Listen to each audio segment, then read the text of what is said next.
Hey, Clayton Cass here, KubeCon 2024, representing Draft.dev. We're going to be going around interviewing a few of our friends and clients, asking them about where they see Kubernetes going over the next year, some of the trends they're seeing within the space, and also asking them about what they're doing about current like DevOps and developer outreach, DevRel, dev marketing, getting some opinions and takes on a few of those subjects. Looking forward to sharing with you guys. Here with Andrew from Synadia. Could you give us a little bit of background on your work? Yeah, so Synadia is the company behind Nets.io. So how do you guys largely handle developer outreach these days? Well, Nets.io is an open source project, so we're all about community. We've got a thriving Slack community with almost 10,000 developers, like 500 people active every week asking and answering questions about Nets.io. So that's kind of our lovely stuff. That's a great community you got rolling there. So on the Kubernetes front, what are you most excited about within the ecosystem? There's so much going on, but we're really interested in the two-node Kubernetes. Okay, awesome. Thank you so much, Andrew. Thanks. Here with Alex from the New Stack. Thanks for joining us today. Could you tell us a little bit more about the New Stack? Yeah, the New Stack started in 2014, so this is really our 10th anniversary as well. Love it. Thanks. And when it comes to developer marketing, what trends are you seeing over the last year, or maybe what's coming up? I think community is ever important as it ever was.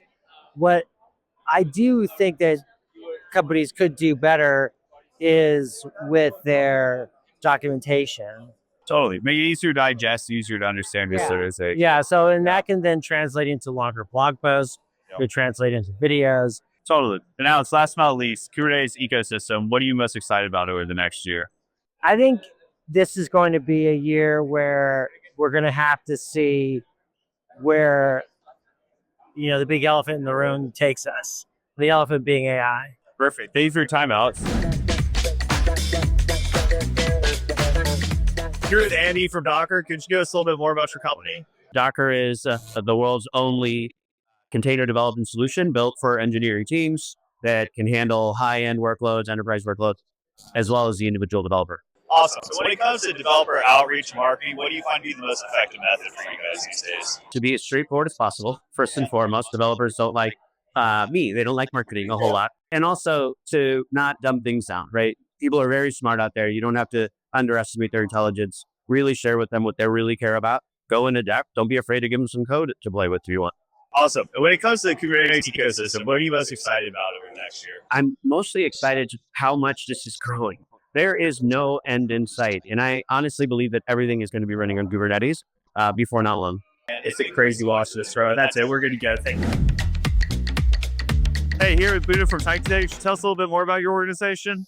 Hello, I'm Buddha. I'm a developer advocate for Tyke. So for those who do not know, Tyke is a cloud-native API management platform. If you're building APIs, regardless of what protocol, whichever protocol, however you're going to be doing it, whichever environment, we're here to help and make your life a lot easier. So that's what Tyke does. Perfect. Love it. So you being dev advocate, what are the outreach methods or engagement methods that you are most excited about right now?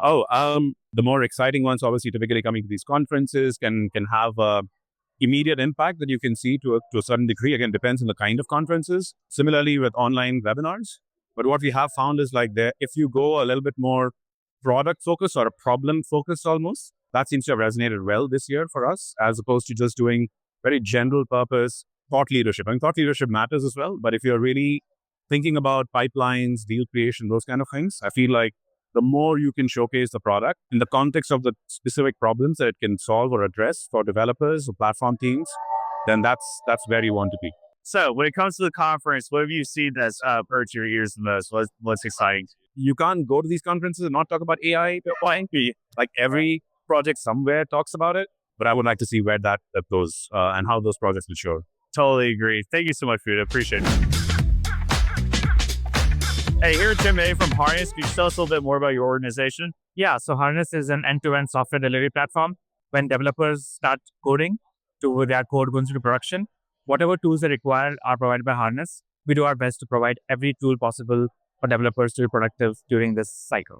Love it. You got a full suite there. So when it comes to outreach within the technical audience, reaching developers, DevOps specialists, what's your main methodology there? So we do a few things. From a product perspective, we recently launched Harness Open Source. So that's the point of contact for developers to start actually using Harness. And then once they are ready to upgrade their offering to enterprise, they can actually use our platform. Great. And then with the Kubernetes ecosystem, over the next year, what are you most excited about? Oh, a couple of things. So Harness is the first Kubernetes native software delivery platform. We offer extensive integrations into Kubernetes. And the second part is obviously the AI. You can't leave the AI of the conversation. So we are actually launching a few agents, AI agents, that will help developers as well as DevOps personas to actually be productive by creating pipelines or creating code or creating tests, stuff like that. So excited about those two things. So we'll keep an eye out for those new solutions. Thanks so much, Jimmy. Here, Daniel from Jetify. Could you tell us a little bit more about your work? Yes, Jetify does developer environments. We make them easy to run locally or on the cloud. So what's your main way of reaching developers right now in the marketing space? Yeah, right now we write a lot of content actually with you guys, and we've been doing some podcasts as well. What are you most excited about in the Kubernetes space this year? I think a lot of the infrastructure that's coming up to enable AI workloads, given all the hype that's happening. Common answer. Right? Yeah, exactly. Perfect. That's all we need. All right. Hey, we're here with Kate from Percona today. Could you give us a little bit of background on your work? We at Percona are database experts, and specifically here we represent our Kubernetes expertise. So we are running database with the performance on Kubernetes like Mongo, Postgres, and MySQL. And what's your main format for reaching out to your technical audience and user base? Considering that we are here talking to the Kubernetes, and mostly into developers and DevOps, we are trying to present them a way how they can run databases more easily on Kubernetes with our operators, with our cloud native platform. So basically automate and enable the self-provisioning of database for them, make it all easier for them. And then what excites you most on the Kubernetes front these days? It's elastic scalability, how the business can benefit from it. You could have your resources up and down in a minute and pay just for what you consume. This is the future. Thank you, Kate. All right, we're here with Jay from Highlight.io today. Could you tell us a little bit more about your organization? Highlight is an open source monitoring platform that helps developers troubleshoot and find issues before they become problems for their customers. Awesome. And when it comes to developer outreach, what's your main focus these days? Right now, we have two main focuses. We do a lot of these conferences, actually. Like, we'll be at one in next week, and then we'll be going to 3 or 4 more for the rest of the year. So that's exciting. And then the second thing is our team internally writes a lot of content as well. And we put that on Hacker News and things like that. Love it. That's great. And within the Kubernetes ecosystem, what are you most excited about right now? The push to the cloud hasn't fully become a thing yet. And there's still a lot of organizations out there that are moving from on-prem and cloud-prem to more cloud providers. And we definitely want to be a part of that. So that's kind of what we're excited about. Awesome. Love it, Jay. Thank you so much. Of course. Marco from Team City team over at JetBrains. Thanks for joining us today. Just tell us a little bit more about Team City. Thank you. Team City is a CI/CD server. So if you want to build your products with any programming language you like, you can just, create pipelines for Team City, build your stuff, test it, deploy it, do security checks along the way. Anything you'd like to do in terms of deploying, building your applications. Great. Love it. When you guys are trying to speak to developers, what are your favorite ways to market to them these days or engage them? We go to tons of conferences like here. We publish a lot of stuff on YouTube, for example, tutorials.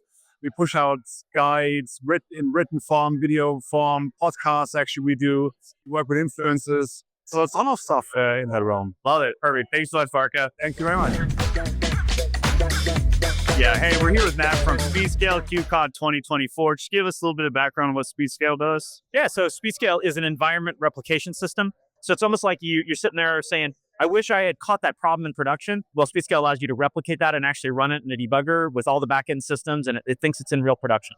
Love it. So when it comes to DevRel and dev marketing, outreach, acquiring new users, new clients, what are maybe your top 3 ways of acquiring new customers? Developers don't want to just read blog posts anymore.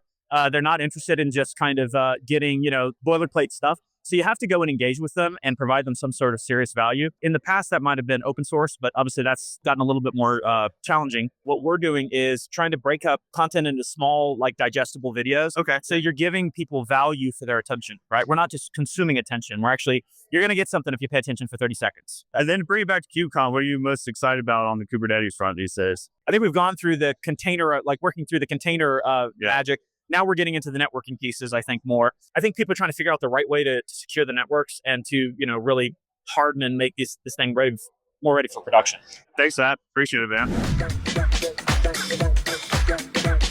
Michael, great talking to you today for Dynatrace. Could you give us a little bit of background on Dynatrace? I'm Michael. I'm part of our product management actually at Dynatrace.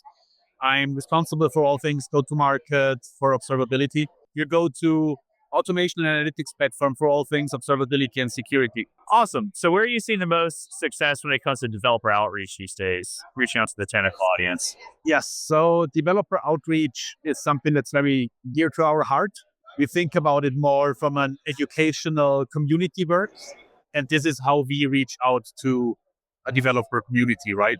So when it comes to Kubernetes, what's exciting you the most right now? Everything around platform engineering, AI is just personally very dear to my heart. Besides that, 2 weeks ago, OpenTelemetry, one of the projects that we worked with quite heavily as well, announced that they are going into the CI/CD observability space as well. So there's a lot of movement. It's all based on this making life easier, like developer experience. Totally. Platform and AI has been coming up a lot. Well, we've been asking that. That's such a huge one this year. Michael, that's perfect. That's all we make it, man. Here's Raj and Devtron, co-founder. Could you tell us a little bit more about your organization? So Devtron is a Kubernetes expert company. We do a lot of stuff down from CI/CD to now we're focusing actually our big release on Kubernetes dashboard. And this is just our first version of ChatGPT and our first sort of interface with AI as well. So we help folks manage their workloads on Kubernetes in a very efficient manner. And so when it comes to developer marketing, what are you finding the most successful methodology for you guys? We do a lot of talks and webinars. We go to companies and help them. And it's not about Devtron, it's about the open source stuff that we stand for. And we truly talk about how the community gets help from what we have built, how Devtron and tools like Devtron help interface with other open source tools as well, and how does it bring about the whole value. So when it comes to the Kubernetes ecosystem, over the next year, what are you most excited about? The best thing in which we are also toying with is how do you cut the tool sprawl? There's just too many tools. And I think the next 3 to 5 years would be consolidation of these tools, maybe having a single interface layer, which will become the first step moving towards the platform engineering side of things, but using a common layer where all can get plugged in. Perfect. Totally agree. Thanks, Raj. Thank you very much. That's all we need. Hey, you're Udi from Komodor. Tell us a little bit more about your organization. So I work at Komodor. We're building a Kubernetes management platform that enables both application teams and platform teams to really own and manage Kubernetes at scale. We reduce the level of complexity in a way that makes it easy to manage 100 or 1,000 clusters, make it just as easy as managing 1 or 2 clusters. What do you guys find to be most successful in reaching out to developers and marketing towards them? I think one of the most successful ones is our podcast, Kubernetes for Humans, because we really get to meet a lot of interesting people who are not, like you won't see them on the speaker list here at the event because they're head down, working hard on building infrastructure for the last 20 or 30 years. That's awesome. That's great. And then when it comes to the Kubernetes ecosystem, what excites you most about what's coming up? The consolidation of the ecosystem, because I think in previous years it was wild west of tooling and open source projects, and the CNCF landscape became a meme. The new tools like Komodor are covering the whole ecosystem, and that's pretty cool to see, like that all that coming together now. Perfect. Thanks so much, Udi. That's all we need. Clayton, this has been a fun trip, right? Yeah, it's been a good KubeCon 2024 so far. I've been enjoying it. Yeah, so we got here on Tuesday night. We started off just kind of getting oriented to the city, had a nice dinner, caught up, old times is good. And then Wednesday was kind of the first real day. And since we got here, we've been talking to a lot of clients, friends of ours, as well as people we just met. What are the things we've been talking to people about? Yeah, the conversation seems to be centered around platform and then how folks are integrating AI. It seems like a lot of the focus on AI is like workflow improvement, like user interface improvement, almost like you're for hire junior dev in an odd way. It seems to be a lot of it centered around that. Yeah, my takeaway for sure has been similar. There's a lot of AI talk and buzz, and I think that's true across all dev tools, but in probably any tech companies these days. In Kubernetes, really what I've seen in the last few years, 5 years or so, has been a maturing of the space. We've got pretty robust set of tools and providers, service and technology providers out there now. I mean, KubeCon is probably bigger than ever. So what that means is there's a lot of good tools and choices to use, right? I think one of the big challenges that all of our clients have here at this kind of event is how do we stand out, right? That was going to be my comment. Yeah, like, so we've been asking people about that. What are some of your takeaways there? What have you heard from people? Yeah, so like previous KubeCons, it was you saw a bunch of new faces popping up, but they were new iterations in how to use the KubeCon ecosystem. Now you see a lot of similar iterations that are competing against each other in similar technologies and services. It seems like everyone's focused on how we're differentiating ourselves from everyone else, like you said. Yeah. And some of the things we've heard have been around like different marketing and sales tactics people are using to differentiate, right? So what are some of the things that you noted? We're obviously biased, but you always hear a big focus on content. It's always going to be. Yeah, but you hear people focusing on podcasts have been popping up a lot more than they usually do, which people weren't always sure on the ROI on that in the past, where it's like people are seeing noticeable success in that front. Video continues to grow. And then community engagement, a lot of focus within their Slack and Discord communities, everyone wanting to know the secret sauce to Reddit. It seems to be what's popping up. Yeah, for sure. Reddit. I've also heard more talk of paid ads in the developer space. That's true too. In the last year or two, and just even broadly beyond this specific conference. But here I heard a lot of that too from clients. Yeah, I agree. The other thing that strikes me is starting to see some more consolidation in the Kubernetes space. So a lot of the booths here will be such and such acquired by that, the big company under here. And I think that's something we're going to see more of in the next 5 years. Totally. As the space, again, continues to mature, we kind of get to know what are the 5 or 6 things you really need when you run Kubernetes. And people start to pick a lane to be in. Are you a Red Hat shop? Are you a Cisco shop? Are you a Windows shop? I don't know. Or where's our organization's gap at, functionally speaking, and who can we acquire to fill that gap? Yeah, the AI thing is interesting too, going back to differentiators maybe, but also just like how people are using the technology. And I think there's 2 threads in AI that I see a lot. One thread is the using AI, generative AI specifically, to ingest large amounts of data. Most commonly what we're seeing is like observability data. So in other words, you just let it read your logs for a month straight. Find the trends. It starts to find trends, right? We heard some cool use cases like figuring out you have consistent outages at certain times of day because of maybe higher usage or maybe there's some bug somewhere. That's a cool opportunity for AI, I think. The other one is more of a helping you do what a junior engineer might do around creating, say, your manifest files, your Kubernetes YAML files, things like that. You're not going to replace having junior devs, but you could probably make that team smaller and have one keeping an eye on. Yeah, should make us 3 things now. The back end and the data layer to AI. So a lot of the companies here are in the data space. And obviously with Kubernetes, it's not a data platform, but anybody using Kubernetes is going to store persistent data somewhere. So they've got to use some of these tools. And so we're seeing a lot of tools in the data space dealing with high volumes of data, data pipelining. Red Panda's here, longtime client of ours. And so I think that's another trend we're going to see more of in the next few years is basically the tools that enable people to build AI models and AI tools. Yeah, totally. Clayton, what's been the most interesting or fun thing about Salt Lake City? I'm partial. I love snowboarding here. Usually me and my friends come every year to come ride. Unfortunately, we got here a week before the slopes open. So that's just how life works out sometimes. But it's a beautiful town. It's quiet. It's low key, but it's also great, vibrant scene here. Who knows? Might be my future. I like. Yeah, Salt Lake City is low key one of my favorite places to go because you've got the mix of the mountains and the snow, and then you've got the nice scenery and the good hiking. Agreed. Any time of year, so it's a great place to have this. It's a surprising amount of people sponsoring KubeCon that are based in Salt Lake. I think this tech scene may be something to watch. The growth. Yeah.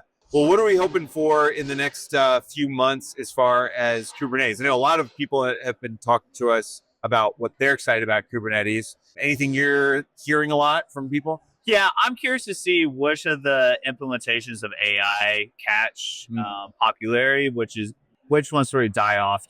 There's a running joke where we're talking to people of oh, you got to have it in your investor deck or you got to tack on AI at the end. Which ones become seriously used in the industry versus the implementations sort of peter off? I'd be interested to see. Yeah, for sure. That'll be interesting. I think also the big thing I'm excited about in the Kubernetes world is the accessibility of multi-cloud. Totally. This has been happening. This isn't just this year that everybody's talking about, but in the last few years, it's become easier and easier for smaller companies to have redundancy multi-cloud setups or redundant in multi-cloud setups, or just even if it's not redundancy, maybe it's just cost savings, being able to have certain parts of your infrastructure on Azure, certain parts in AWS, certain parts GCP. Maybe you want to take advantage of the best features of each platform or the cost savings in certain platforms. I think that's really cool. And Kubernetes is a really good tool for it. Now there's a lot of layers on top of that make it easier. Exactly. Right? Yep. Anything else we should talk about, Clayton?